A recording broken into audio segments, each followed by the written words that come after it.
대장동 의혹을 둘러싼 검찰과 경찰의 중복 수사, 겹치기 수사를 바라보는 우려의 목소리가 커지고 있습니다.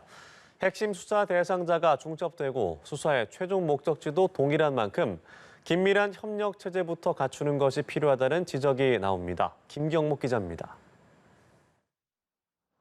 대장동 특혜 의혹이 확산하자 수사 전담팀을 구성하고 인력을 기존 38명에서 62명으로 확대한 경찰. 사건 관련자를 소환하고 계좌 추적 등에 나서고 있지만 지난 4월 금융정보분석원으로부터 수사 의뢰를 받은 사실이 알려지면서 늑장 수사라는 비판에 직면했습니다. 그 사이 검찰은 사건의 핵심 피의자 중 한 명인 유동규 전 성남도시개발공사 기획본부장을 구속하는 등 속도를 내고 있습니다.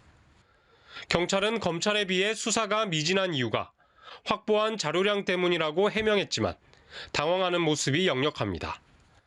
특히 의혹 실마리를 풀 수 있는 핵심 녹취록은 검찰이 확보한 상황입니다. 경찰 관계자는 대장동 의혹 관련 녹취록 등 자료 확보에 집중하고 있다고 밝혔습니다. 경찰과 검찰의 수사를 놓고 수사의 효율성이 떨어진다는 우려가 나옵니다.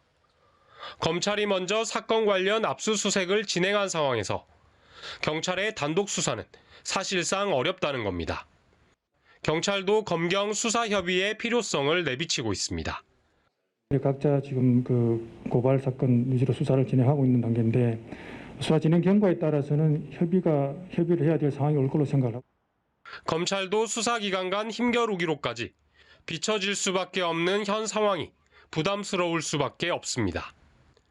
수사권 조정 후 처음으로 검경이 동일 사건에 대해 수사를 동시에 진행하는 가운데 올해 신설된 수사기관 협의회가 가동될지 관심이 쏠립니다. 연합뉴스TV 김경목입니다.